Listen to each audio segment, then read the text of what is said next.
Friends, welcome back to our channel. ಸ್ನೇಹಿತರೆ, ಮನೆಯೊಳಗಡೆ ಕೂತ್ಕೊಂಡು ಚಿಕ್ಕಪ್ಪನ ಕತೆ ಹೇಳ್ತಾ ಎಲ್ಲರನ್ನ ಹಾಸ್ಯದ ಮಜಲಲ್ಲಿ ತೇಲಾಡಿಸ್ತಿದ್ದ ಗಿಲ್ಲಿಗೆ ಇದೀಗ ಅವರ ಮನೆಯಲ್ಲಿ ಆಗಿರ್ತಕ್ಕಂಥ ಒಂದು ವಿಚಾರ ಗೊತ್ತಿಲ್ಲದಾಗಿದೆ. ಹೌದು, ಚಿಕ್ಕಪ್ಪನ ಕತೆ ಹೇಳೋ ಗಿಲ್ಲಿ ನಿಜಕ್ಕೂ ಚಿಕ್ಕಪ್ಪನಾಗಿದ್ದಾರೆ. ಅರೆ ಹೌದಾ? ಏನಿದು ಸುದ್ದಿ ಅಂದ್ರೆ ಹೇಳ್ತಾ ಹೋಗ್ತೀನಿ. ಅದಕ್ಕಿಂತ ಮೊದಲು ನೀವು ನಮ್ಮ ಚಾನಲನ್ನು ಸಬ್ಸ್ಕ್ರೈಬ್ ಮಾಡ್ಕೊಂಡಿಲ್ಲ ಅಂದರೆ ನಮ್ಮ ಚಾನಲನ್ನು ಸಬ್ಸ್ಕ್ರೈಬ್ ಮಾಡಿಕೊಂಡು ಪಕ್ಕದಲ್ಲಿ ಬರ್ತಕ್ಕಂಥ ಬೆಲ್ ಐಕಾನ್ ಮೇಲೆ ಮರೀದೆ ಕ್ಲಿಕ್ ಮಾಡ್ಕೊಳ್ಳಿ.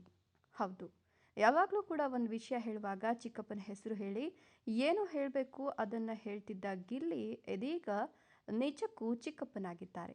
ಹೌದು, ಗಿಲ್ಲಿಯ ಅಣ್ಣ ಅತ್ತಿಗೆಗೆ ಇಂದು ವಿವಾಹ ವಾರ್ಷಿಕೋತ್ಸವದ ಸಂಭ್ರಮ ಒಂದು ಕಡೆಯಾದರೆ, ಈ ಜೋಡಿಗೆ ಮುದ್ದು ಕೃಷ್ಣ ಹುಟ್ಟಿರೋ ಖುಷಿ ಇನ್ನೊಂದು ಕಡೆ. ಹೌದು, ಈ ಜೋಡಿ ಇದೀಗ ಮುದ್ದು ಕೃಷ್ಣನ ತಂದೆ ತಾಯಿಗಳಾಗಿದ್ದು ಗಿಲ್ಲಿ ಚಿಕ್ಕಪ್ಪನಾಗಿದ್ದಾರೆ. ಆದರೆ ಗಿಲ್ಲಿಗೆ ಈ ವಿಚಾರ ಅರಿವಿಲ್ಲ.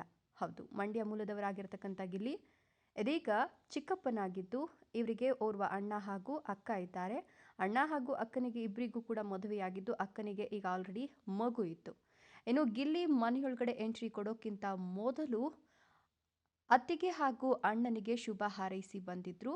ಆದರೆ ಈಗ ಅತ್ತಿಗೆಗೆ ಮಗು ಆಗಿರ್ತಕ್ಕಂಥ ವಿಚಾರ ಗಿಲ್ಲಿಗೆ ಗೊತ್ತಿಲ್ಲ. ಗಿಲ್ಲಿ ಚಿಕ್ಕಪ್ಪನಾಗಿರ್ತಕ್ಕಂಥ ಖುಷಿಯ ವಿಚಾರ ಇದೀಗ ಆತನ ಅಣ್ಣನ ಮೂಲಕ ಎಲ್ಲ ಕಡೆ ವೈರಲ್ ಆಗಿದ್ದು, ಇತ್ತೀಚೆಗೆ ಮಾಧ್ಯಮವೊಂದಕ್ಕೆ ಸಂದರ್ಶನ ನೀಡಿರ್ತಕ್ಕಂಥ ಗಿಲ್ಲಿ ನಟನ ಅಣ್ಣ ಗಿಲ್ಲಿ ನಟನ ಮದುವೆ ಹಾಗೂ ಆತನ ವಯಸ್ಸಿನ ಕುರಿತು ಒಂದಷ್ಟು ಇಂಟ್ರೆಸ್ಟಿಂಗ್ ಸುದ್ದಿಗಳನ್ನು ಹೊರಹಾಕಿದ್ರು.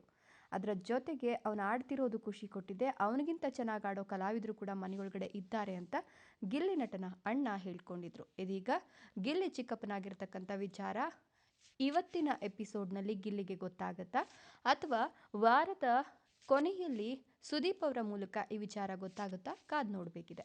ಇದರ ಬಗ್ಗೆ ನಿಮ್ಮ ಅನಿಸಿಕೆ ಅಭಿಪ್ರಾಯಗಳನ್ನು ಕಮೆಂಟ್ಸ್ ಮಾಡಿ. ವಿಡಿಯೋ ಇಷ್ಟ ಆದರೆ ಲೈಕ್ ಕೊಟ್ಟು ಶೇರ್ ಮಾಡಿ. ತಪ್ಪದೆ ನಮ್ಮ ಚಾನಲನ್ನು ಸಬ್ಸ್ಕ್ರೈಬ್ ಮಾಡ್ಕೊಳ್ಳಿ. Thank you.